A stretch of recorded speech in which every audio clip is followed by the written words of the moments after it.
Voilà, donc aujourd'hui est un moment historique, un moment important, puisque nous avons inauguré la stèle qui rend hommage aux combattants congolais de la force publique congolaise des deux dernières guerres mondiales.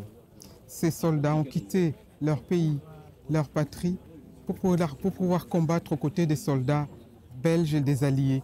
Il serait intéressant de se souvenir de ces soldats également, puisque ce sont eux qui ont donné de leur vie, qui ont sacrifié leur vie, leurs conditions de vie pour pouvoir mourir pour la Belgique. C'est grâce à ces soldats, à cette force publique, qu'aujourd'hui la Belgique a pu discuter autour de la table des négociations après la guerre en ayant son mot à dire, y compris devant les Allemands, desquels il a pu obtenir d'ailleurs des négociations intéressantes puisque nous nous souvenons de la partie belge qui a été agrandie grâce à cette bataille dite des Tabora. C'est une bataille très importante qui nous donne la fierté, d'abord en tant que Congolaises, d'avoir pu participer à l'agrandissement, à la renaissance et à la victoire de la réussite belge et des Alliés, mais également du côté belge, de pouvoir remercier ici, avec ces stèles, à côté de notre bourgmestre Émir Kir, qui en est également l'initiateur, et Yves Bassambi, conseiller communal. Nous avons cette stèle qui nous rappellera désormais, ainsi qu'aux générations futures, que la force publique congolaise a fait partie de la réussite et d'aujourd'hui l'image que la Belgique peut avoir au niveau du monde grâce à cette belle bataille.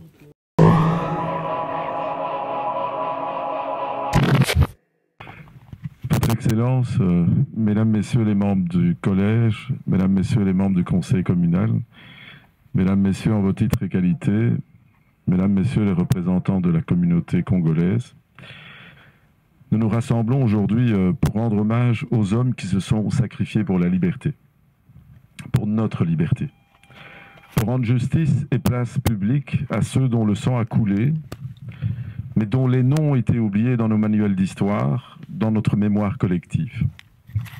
Pour rétablir, pour réparer et pour retisser des liens qui unissent la Belgique à l'Afrique, et plus particulièrement à la République démocratique du Congo.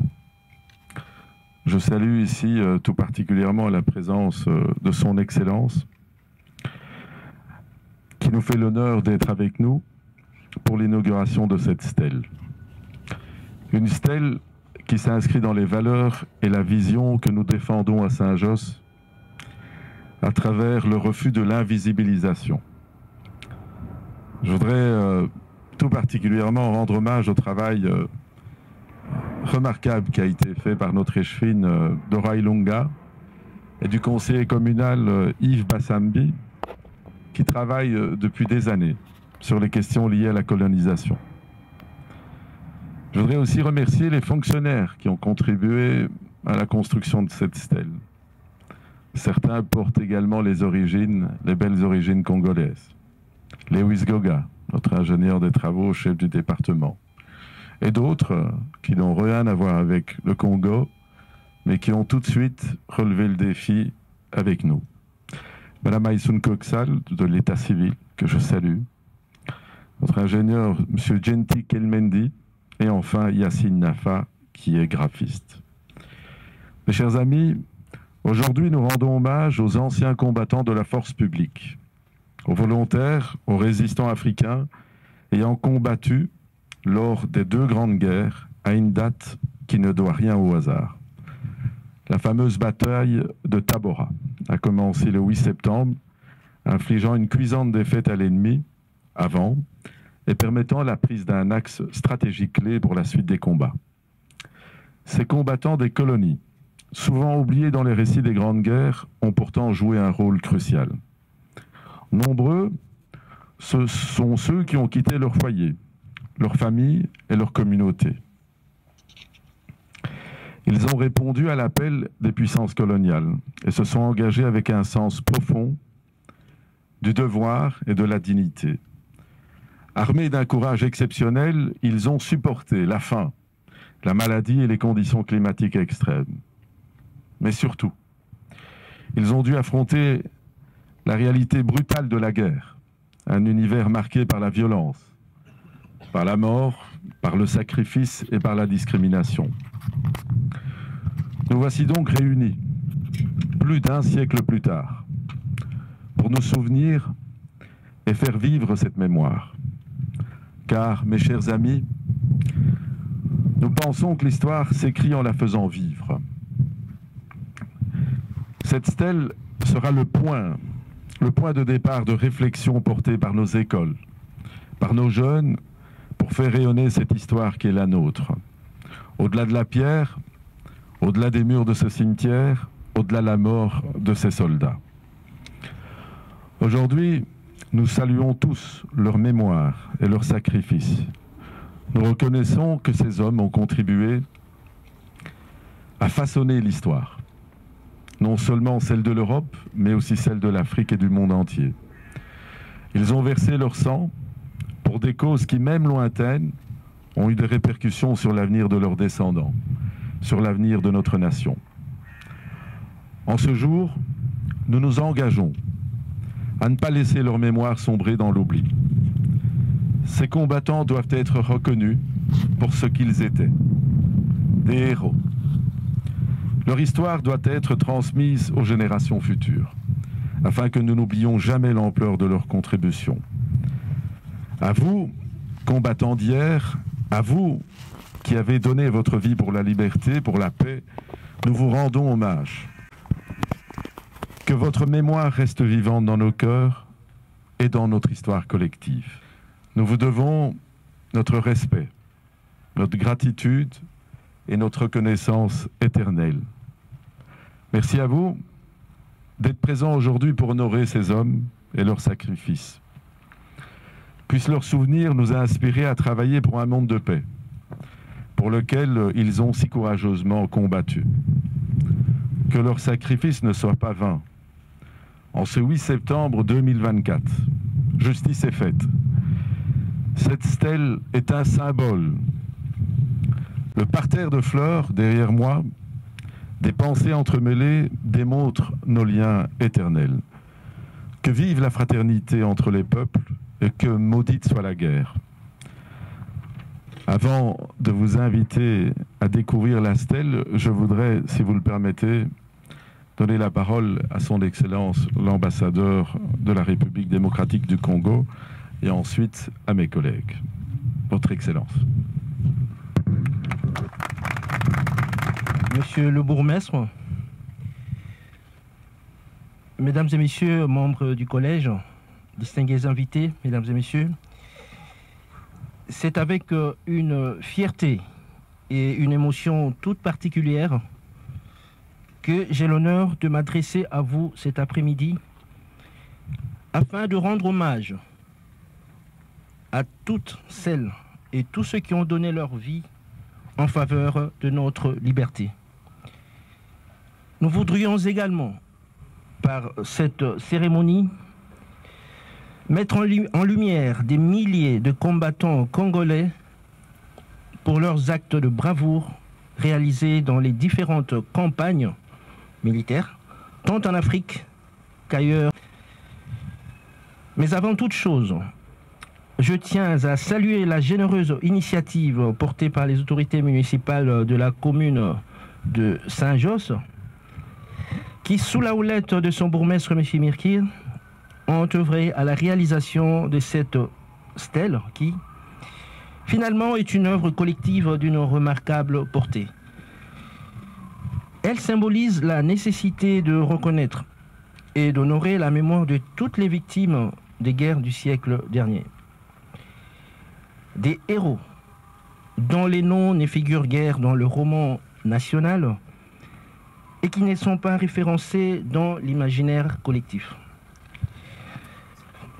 Mesdames et messieurs, alors que la Belgique mobilisa quelques 300 000 hommes sur le front de l'Est africain allemand et remportant ses uniques victoires de la Première Guerre mondiale, tout continent confondu, la propagande nationale déployée pendant le conflit occulta ses campagnes militaires.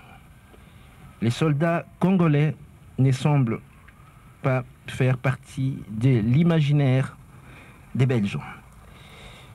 Cependant, malgré une faible expérience du combat, les soldats congolais ont réalisé des actes de bravoure, jouant un rôle fondamental dans la libération de toutes les villes sous occupation allemande, payant souvent de leur vie. Mesdames et messieurs, ceci dit, nous nous devons de rappeler que nous sommes ce dimanche ici réunis pour que ne s'éteigne jamais la flamme de la mémoire. Ce dimanche, nous avons valorisé cette mémoire, mieux la faire connaître. Nous avons orienté la lumière mémorielle sur un pan d'histoire trop souvent ignoré. Lieu de mémoire, la stèle qui s'élève ici doit être un outil pédagogique exceptionnel qu'il nous faudra préserver. Car en elle réside également une autre fonction, celle de contribuer au renforcement de la visibilité des combattants d'origine congolaise dans les champs de bataille. Plus encore, elle est appelée à marquer la reconnaissance de la Belgique aux milliers de Congolais, soldats et porteurs qui ont participé à la guerre. Ils se sont illustrés dans toutes les batailles. Ce monument contribuera à perpétuer dans la mémoire nationale belge le sacrifice de ces hommes et de ces femmes, des hommes et des femmes d'honneur, ayant donné leur vie pour la Belgique, ayant statut à l'époque de mère patrie. Mesdames et messieurs, nous leur devons ferveur et reconnaissance. Nous leur devons honneur et fierté, souvenir et mémoire. Je vous remercie.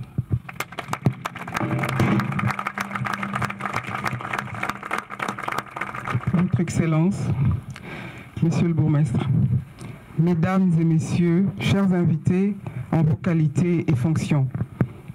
Aujourd'hui est un jour de mémoire, de reconnaissance et d'hommage.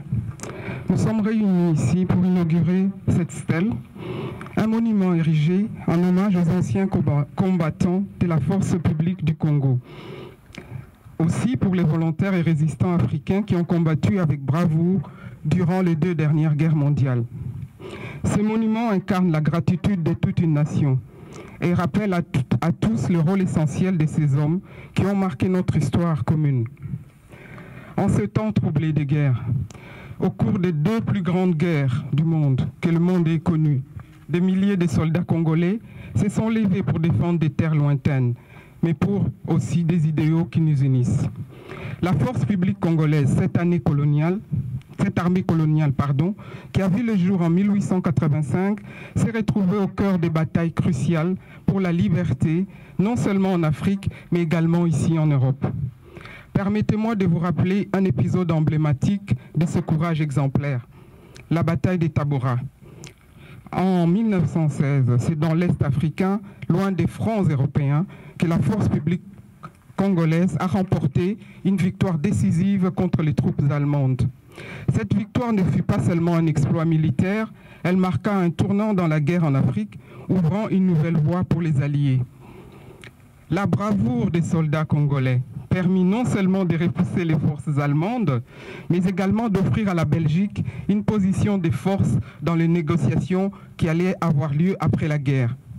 Il est crucial de se souvenir que ces soldats n'étaient pas simplement des pions sur l'échiquier mondial. Ce sont des hommes qui ont quitté leur famille, traversé des océans, combattu dans des climats hostiles avec une détermination sans faille. Ils ont risqué leur vie, non seulement pour protéger la Belgique, mais aussi pour défendre des idéaux de justice, de liberté qui résonnent encore aujourd'hui. Leurs sacrifices, leur dévouement ne doivent jamais tomber dans l'oubli. Cette stèle aujourd'hui inaugurée est un rappel permanent de leur courage, de leur contribution inestimable à la liberté dont nous jouissions. Ces monuments est une pierre de plus dans l'édifice de la mémoire collective qui lie la Belgique et le Congo au-delà des frontières et au-delà des générations. Comme mes prédécesseurs, je veux saluer la mémoire de ces volontaires résistants africains qui, au péril de leur vie, ont lutté pour un monde plus juste et plus libre. Aujourd'hui, nous faisons plus que poser une pierre. Nous bâtissons un pont entre les peuples, entre les mémoires, un pont qui fait de la reconnaissance, du respect et surtout de l'espoir pour l'avenir. Et en évoquant ces ponts entre les peuples, je voudrais souligner une initiative qui incarne parfaitement cette ambition commune. Le 16 décembre 2020, dans la ville-province de Kinshasa, précisément, dans la commune de Selembao, un événement majeur s'est déroulé. La signature d'un protocole de jumelage entre la Belgique et la République démocratique du Congo. Ce protocole est né d'une vision partagée et d'une volonté d'aller au-delà des frontières géographiques pour renforcer nos liens historiques, culturels et humains. Ce fut le résultat d'une mission d'exploration conduite à Kinshasa en octobre 2019 par notre bourgmestre Émir Kir, que j'accompagnais comme échevine des relations internationales. Ces jumelages entre nos deux communes n'est pas qu'un simple accord administratif. Il est le symbole d'une coopération vivante et active, ancrée dans des projets concrets de grande portée. Ensemble, nous travaillons à l'amélioration des conditions de vie de nos communautés, à commencer par la santé infantile. Nous rénovons également la maison communale de Selembao, un projet phare qui renforcera les infrastructures locales et offrira aux citoyens congolais des services de meilleure qualité. Mais notre coopération ne s'arrête pas là. Nous échangeons nos expertises dans des domaines cruciaux, tels que la gestion des finances communales, la propriété publique et le développement urbain. Ces domaines, essentiels à la qualité de vie de nos citoyens, représentent des défis communs où chacun de nous a beaucoup à apprendre de l'autre. En partageant nos connaissances, nous devenons plus forts ensemble, en renforçant non seulement nos institutions, mais aussi les relations humaines qui les sous-tendent. Nous ne saurions évoquer cette belle coopération sans exprimer notre profonde reconnaissance envers les nombreuses personnalités congolaises qui ont contribué à son succès. Parmi elles, bien évidemment, votre Excellence. Merci pour votre soutien dans toutes ces initiatives. Nous avons également eu des gouverneurs, les gouverneurs de la ville de Kinshasa, des ministres, des hauts fonctionnaires. Ils ont tous apporté leur vision éclairée et leur dévouement à nos projets communs. Ces personnalités ont été des piliers du côté congolais. Leur engagement a été déterminant pour le développement de cette relation.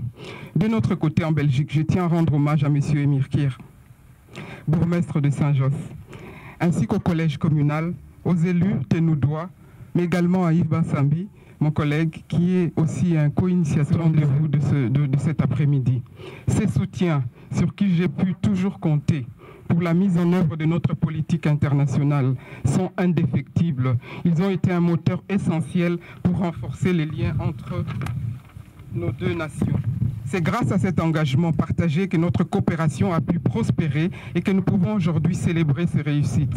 Ces partenariats entre la Belgique et la République démocratique du Congo est un exemple vivant de ce que nous pouvons accomplir ensemble. C'est avec enthousiasme et détermination que nous poursuivrons cette collaboration, convaincus que le pont que nous construisons aujourd'hui ne cesseront de s'étendre, apportant des bénéfices durables à nos communautés respectives.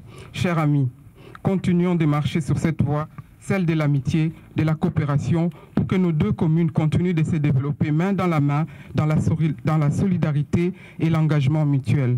Mais aujourd'hui, nous honorons ces héros, nous honorons leur histoire, leur lutte, leur victoire. Nous, leurs descendants, avons le devoir de préserver leur mémoire pour que leur courage, leur sacrifice éclairent les générations futures.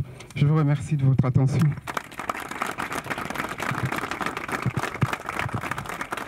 Monsieur le bourgmestre, monsieur l'ambassadeur, distingués invités en vos titres et qualités, et surtout vous, les jeunes générations.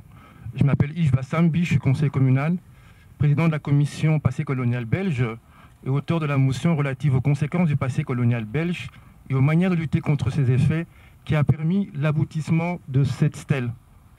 Cette stèle, comme mes prédécesseurs l'ont dit, est un moment de recueillement, de souvenirs et surtout d'hommage aux anciens combattants de la force publique du Congo, aux résistants et volontaires africains ayant disparu. Mais entre nous, que savons-nous des anciens combattants? Ces anciens combattants étaient des hommes simples, mais qui ont goûté au sacrifice suprême, comme l'atteste le poème de Léopold Sédar Senghor, Hostie Noire, écrit en 1948, 3 ans après la fin de la Seconde Guerre mondiale. Non, vous n'êtes pas morts gratuits aux morts. Non, vous n'êtes pas morts gratuits aux morts. Votre sang n'est pas de l'eau tépide. Votre sang n'est pas de l'eau tépide. Il arrose épais notre espoir, qui fleurira au crépuscule. Non, vous n'êtes pas morts gratuits. Il fait notre soif, notre faim d'honneur, ces grandes reines absolues. Non, vous n'êtes pas morts gratuits. Vous êtes les témoins de l'Afrique immortelle. Vous êtes les témoins du monde de demain qui s'ouvrira aujourd'hui. Dormez aux morts et que ma voix vous berce. Ma voix de Kourou qui berce que l'espoir.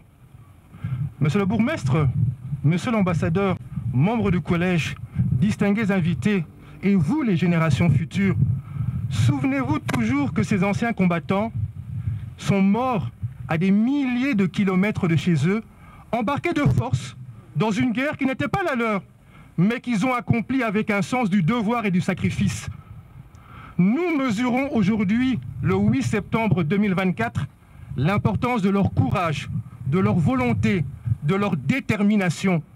Ce sont pour nous tous des êtres éternels, car mes chers amis, donner sa vie pour les autres n'est pas un acte anodin, c'est un geste inexprimable, tant il dépasse l'entendement, l'exceptionnalité.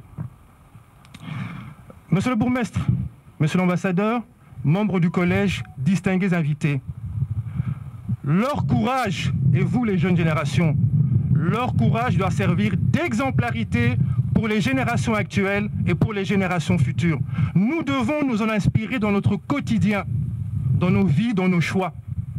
Car le sens du devoir et du sacrifice, c'est également défendre avec ténacité nos valeurs d'humanisme, de paix, de solidarité et de générosité.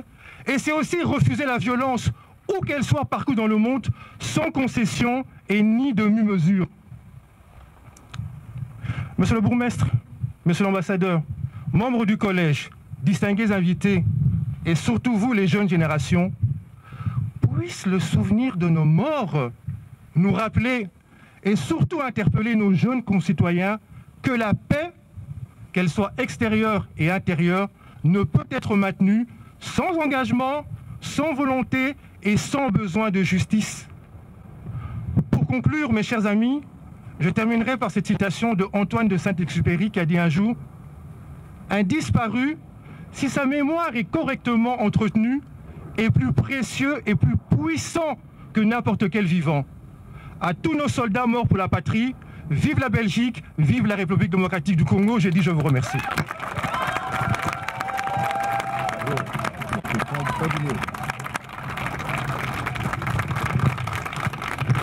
Je vais inviter maintenant l'ambassadeur symboliquement à ouvrir avec moi cette stèle. Monsieur l'ambassadeur.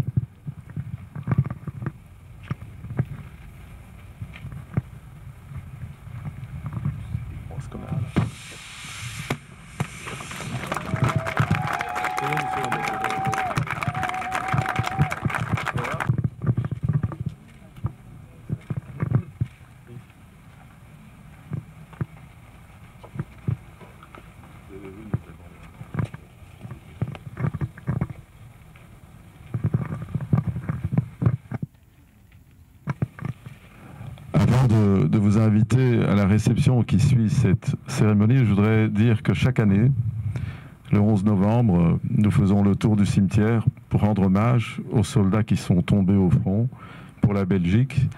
Et au cours de ces différents exercices, dans le cadre de mes fonctions de bourgmestre, je me suis intéressé à l'histoire de la Belgique. C'est à ce moment-là, monsieur l'ambassadeur, que j'ai découvert que les Congolais avaient contribué à cette histoire. Plusieurs fois lors de mes allocutions, je l'ai rappelé. Et c'est à ce moment-là qu'avait germé cette idée d'avoir aussi un monument qui symbolise cette réalité. Et l'acte que nous posons aujourd'hui à Saint-Josse est vraiment important. Ici en face, c'est un autre monument qui est dédié aux soldats belges qui étaient tombés au front. Et voyez, monsieur l'ambassadeur, les soldats congolais sont juste à côté. C'est une symbolique forte pour nous. Et dorénavant, cette stèle fera partie du circuit que nous allons faire à chaque fois, chaque année. Ça veut dire que les enfants, les jeunes, vont à chaque fois rencontrer et se rendre hommage à tous les soldats qui ont combattu pour la Belgique. Voilà.